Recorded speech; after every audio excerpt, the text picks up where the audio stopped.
भाग 20। रिद्धिमा घर से वो फाइल लेकर निकल गई और थोड़ी देर बाद एक अपार्टमेंट में पहुंची। दरवाजे पर खड़े होकर उसने जैसे ही बेल बजाई वैसे ही दरवाजा खुल गया। दरवाजा ईशान ने खोला था।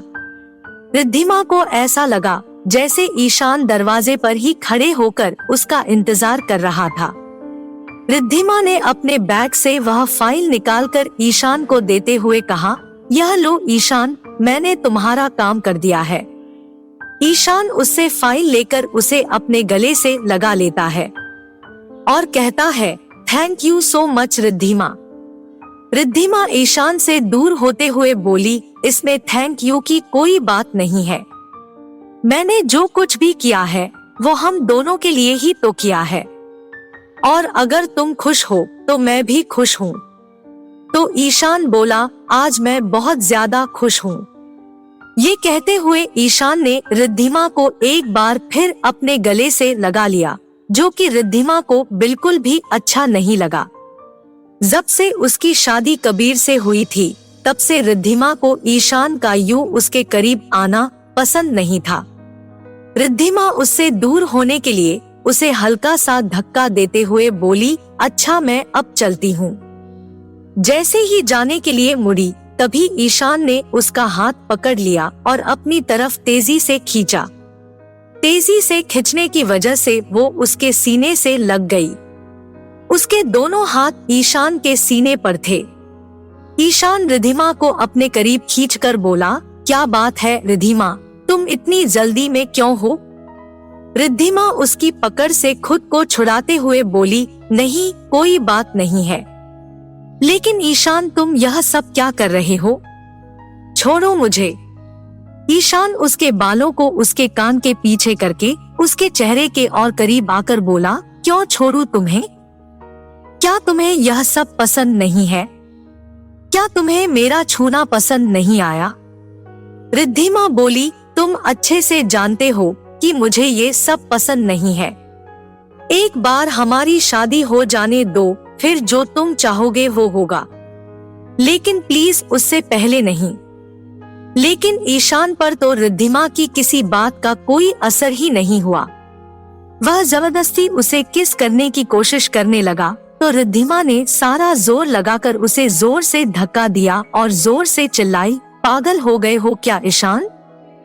तुम जानते भी हो कि क्या किए जा रहे हो?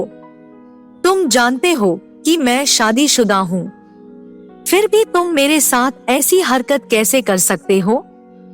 रिद्धिमा की यह बात सुनकर ईशान जोर जोर से हंसने लगा और बोला, शादीशुदा? रियली? तुम किस शादी की बात कर रही हो? कौन सी शादी? वो जिसे तुम मानती ही नहीं हो। शादीशुदा होने की बात कर रही हो ना तुम? अच्छा चलो मुझे ये बताओ कि कौन शादीशुदा औरत अपने पति को छोड़कर किसी और आदमी के पास जाती है? कौन शादीशुदा औरत अपने पति के होते हुए भी किसी और आदमी के साथ रिलेशनशिप में रहना चाहती है? कौन शादीशुदा औरत किसी और आदमी के कहने पर अपने ही पति को बर्बाद कर देना चाहती है? अगर शादीशुदा औरतें ऐसी ही होती है तो मैं भगवान से प्रार्थना करूंगा कि मेरी कभी शादी ही ना हो। ईशान, आज तुम ये कैसी बातें कर रहे हो?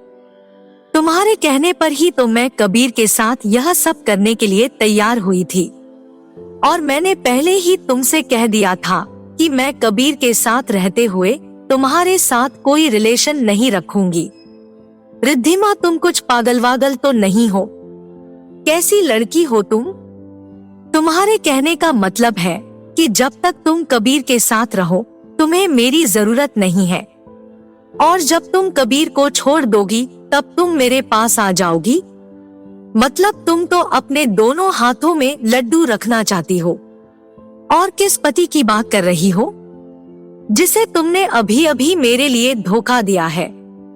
वो भी इतना बड़ा धोखा कि वह जिंदगी भर भी इससे उभर नहीं पाएगा। तुम जानती भी हो तुमने मुझे क्या दिया है?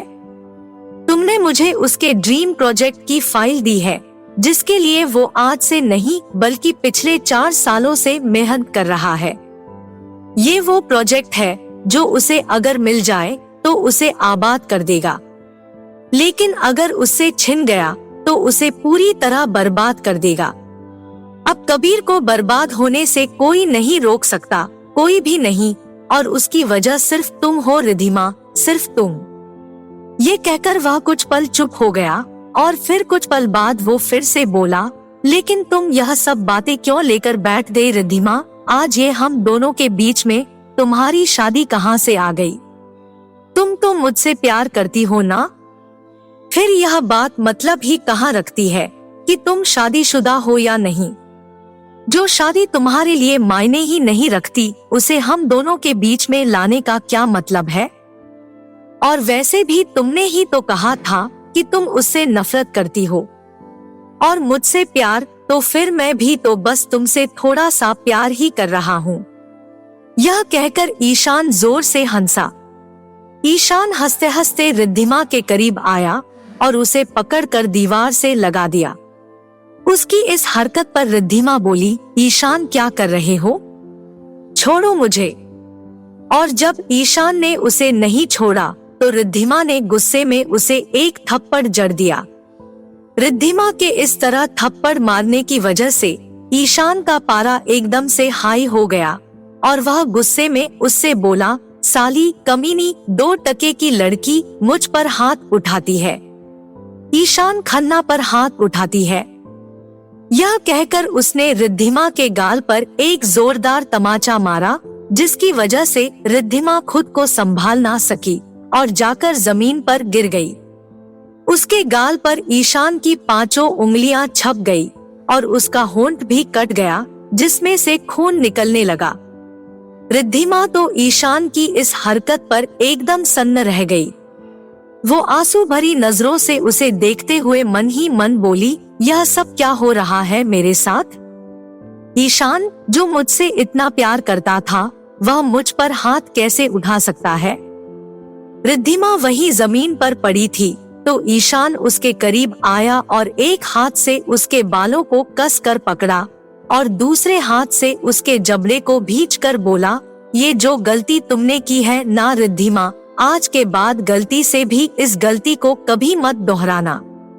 मुझ पर हाथ उठाने की कोशिश भी मत करना, वरना जो हश्र मैं तुम्हारा करूँगा ना, वो अच्छा नहीं होगा।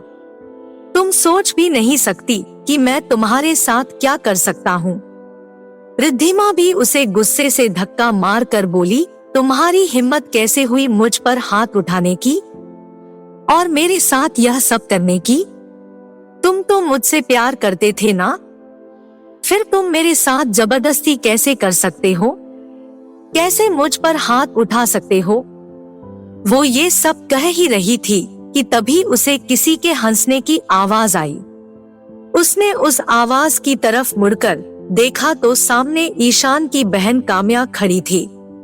ईशान ने काम्या को देखकर रिद्धिमा के हाथ को पकड़कर उसे जमीन से उठाया और खड़ा कर दिया। रिद्धिमा हैरानी से काम्या को देख रही थी तो काम्या बोली, यू आर सो डम डार्लिंग। जब मैंने तुम्हारे बारे में ईशान से सुना था तो मुझे लगा नहीं था कि तुम इतनी आसानी से हमारी बातों में आ जाओगी, लेकिन सच में तुम तो इस दुनिया की सबसे बड़ी डम्बो हो। ये कहकर वो और ईशान एक दूसरे को हाई फाई करते हैं। अपने उस सीधे साधे और शरीफ पति को इतना बड़ा धोखा देने के लिए भी तैयार हो जाओगी। माना कि तुम उससे नफरत करती हो, लेकिन नफरत का मतलब ये तो कहीं नहीं होता ना कि किसी को सड़क पर ही ले आओ। और उस बेचारे का क्या कसूर था, यही ना कि उसने तुमसे शादी की। देखो उस बेचारे को तुमसे शादी करने का कितना बड़ा इनाम मिलने वाला है। यह कहकर वह और जोर से हंसने लगी। इस तरह से उसे हंसता देखकर रिद्धिमा की आंखों में से आंसू झरझर बहने लगते हैं। तो वो है बोली, आज ये किस तरह की बातें कर रहे हो आप? मुझे तो कुछ समझ नहीं आ रहा कि आप और ईशान क्या कह रहे हो। काम्या तो कुछ नहीं बोलती है, लेकिन उसकी जगह ईशान कहता है, हमारी मदद करने के लिए बहुत बहुत शुक्रिया रिद्धिमा। अब तुम यहाँ से जा सकती हो, क्योंकि अब हमें तुम्हारी कोई जरूरत नहीं है। और हाँ, दोबारा मुझे अपना यह चेहरा मत दिखाना। रिद्धिमा को ईशान से इतने बड़े धोखे की उम्मीद नहीं थी। वह बहुत कुछ कहना चाहती थी, लेकिन शब्द उसके गले से ही नहीं निकल पा रहे थे। वो आज पूरी तरह से टूट चुकी थी। उसका दिल आज ना जाने कितने टुकड़ों में बिखर चुका था। ढेर सारे सवाल थे उसके जहन में जिसके वो जवाब चाहती थी, लेकिन ना उसके शरीर में और ना ही उसकी जबान में अब कोई ताकत बची थी। वो अपने टूटे हुए दिल और सपनों के टुकड़ों को समेटकर बड़ी मुश्किल से बोली, ईशान तुम क्या कह रहे हो? मुझे तो कुछ समझ नहीं आ रहा। और तुम तो मुझसे प्यार करते थे ना? तो फिर यह सब क्या है? ईशान रिद्धिमा के गाल पर हाथ लगाते हुए बोला, रिद्धिमा तुम सच में बहुत इनोसेंट हो, बहुत स्वीट हो। हाँ, मैं तुम्हारे साथ रहना चाहता था। तुम्हें पहली बार देखते ही तुम्हारा दीवाना हो गया था। तुम्हारे साथ रिलेशनशिप रखना चाहता था, लेकिन वो सिर्फ इसलिए क्योंकि तुम पूरे कॉलेज की सबसे हॉट लड़की थी। मैं चाहता था कि जिस लड़की के पीछे पूरा कॉलेज पागल बना घूमता है, वो लड़की मेरे पीछे पागल बनकर घूमे। बस इसलिए मैंने ये सब किया। लेकिन मैंने उस वक्त यह नहीं सोचा था कि तुम हमारे सबसे बड़े दुश्मन को हराने में हमारे काम आओगी। रिद्धिमा को उसकी बातों पर बहुत गुस्सा आता है। वो ईशान का कॉलर कसकर पकड़े हुए बोली, तुम ये सब क्या बोले जा रहे हो? तुम्हारे लिए मैंने सब कुछ किया, सबको धोखा दिया, और अब तुम मुझे ये सब बकवास सुना रहे हो। ईशान उसके हाथों से अपना कॉलर छुड़ाते हुए बोला, प्यार तो करता था मैं तुमसे। वो क्या है ना कि मैं कॉलेज की हर दूसरी लड़की से प्यार करता हूँ, लेकिन तुम्हारे वाले प्यार में और मेरे वाले प्यार में बहुत फर्क है। मेरा प्यार तुम्हारे प्यार से जरा से हटके है। मुझे तो बस तुम्हारे इस खूबसूरत जिस्म से प्यार था जिसे मैं हमेशा से पाना चाहता था, लेकिन तुमने कभी मुझे खुद के करीब आने का मौका ही नहीं दिया। लेकिन अब तुम्हें डरने की कोई जरूरत नहीं है, क्योंकि अब तुम मेरी लिस्ट में नहीं हो। अब ईशान खन्ना का टेस्ट इतना भी खराब नहीं है कि वो किसी की झूठन में इंटरेस्टेड हो।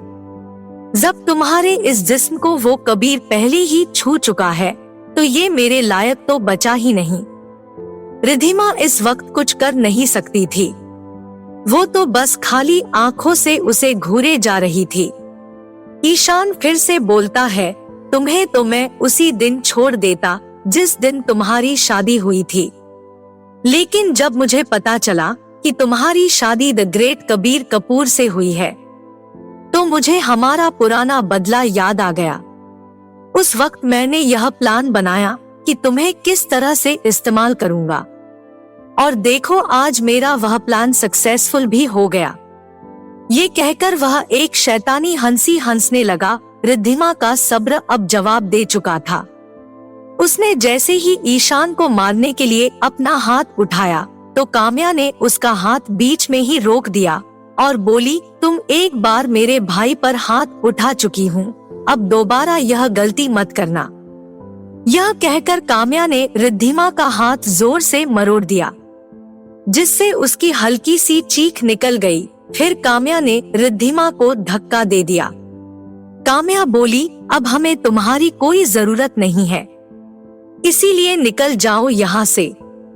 ये कहकर काम्या वही पड़ी कुर्सी पर बैठ गई और रिद्धिमा जाने लगी, तो काम्या रिद्धिमा से एक बार फिर से बोली, अरे रुको रिद्धिमा, एक सच तो तुम्हें बताना ही रह गया। जब आज तुम्हारे सामने सारे सच आ ही गए हैं, तो एक आखिरी सच और जान लो, तुम्हारे so called husband Kabir Kapoor के बारे में। कबीर का नाम आते ही रिद्धिमा भरी आंखों से काम्या की तरफ गुस्से से देखने लगी। तो काम्या फिर से बोली, अरे अरे, अभी से इतना गुस्सा, मैं तो डर गई तुमसे रिद्धिमा। अब तो मुझे सच में डर लग रहा है कि पूरा सच जानकर तो तुम मेरी जान ही ना ले लो। तो ईशान बोला, डोंट वरी दी, ये हमारी जान लेने का तो जब सोचेगी तब सोचेगी। फिलहाल तो इसकी खुद की जान के लाले पड़े हुए हैं। मैं तो सोच रहा हूँ कि जब कबीर को पता चलेगा कि ये सब इसका क्या धरा है तो वो तो इसकी जान ही ले लेगा। काम्या बोली, फिर ठीक है, अब जब तुम्हारी जान जाना तय है तो वो सच मैं तुम्हें बता ही देती हूँ। वैसे भी जो तुम्हें करना था वो तुम कर चुकी हो। अब तुम चाह कर भी कुछ ठीक नहीं कर सकती। वो कबीर नहीं था जिसने मुझे छोड़ा था, वो तो मैं थी जिसने कबीर को छोड़ा था। उसकी इतनी औकात ही कहाँ थी जो वो मुझ जैसी लड़की को छोड़ सके। वह बेचारा तो मुझे पागलों की तरह प्यार करता था। दीवाना था वो मेरे पीछे, बिल्कुल वैसे ही जैसे तुम ईशान के पीछे दीवानी थी। ये सुनकर तो रिद्धिमा अपनी जगह पर ही जम गई। उसकी आंखें घबराहट से फैल गई, चेहरा पसीने से लथपथ हो गया। जानती हो रिद्धिमा, तुम और कबीर बिल्कुल एक जैसे हो, इमोशन फूल हो दोनों। तुम दोनों को बेवकूफ बनाना बड़ा आसान था। वो मेरे प्यार में मेरे लिए सब कुछ करने के लिए तैयार था, जैसे कि तुम ईशान के प्यार में ईशान के लिए सब कुछ करने के लिए तैयार थी। मैं तो अपने मकसद में बहुत साल पहले ही कामयाब हो जाती, लेकिन लास्ट मोमेंट पर उसने सब कुछ बिगाड़ दिया। लेकिन चलो कोई नहीं, जो काम मैं तब नहीं कर पाई थी वो काम मैं अब कर लूंगी। रिद्धिमा बोली, कितनी गिरी हुई है आप। पागल थी मैं जो आपकी बातों पर और इस कमीने ईशान पर विश्वास किया। आप लोग तो किसी के प्यार क्या भरोसे के भी काबिल नहीं हो। अब तो मुझे लग रहा है कि आपने जो रिपोर्ट मुझे दिखाई वो भी झूठी थी, आपकी प्रेगनेंसी वो भी झूठी थी। माना कि तुम्हारा पति एक सीधा साधा भोला इंसान है, लेकिन इसका मतलब ये नहीं कि वो इतना शरीफ है कि वो उस लड़की के साथ कुछ भी ना करे जिससे वो बेहद प्यार करता था और जिससे शादी भी करना चाहता था। उसके और मेरे बीच वो रिलेशन सच में था जो तुम्हारे और उसके बीच में पति पत्नी होकर भी नहीं है। सच कहो तो मुझे अब भी इस बात पर यकीन नहीं है कि तुम दोनों के बीच कुछ नहीं है। और रही बात प्रेगनेंसी की तो वो भी बिल्कुल सच थी।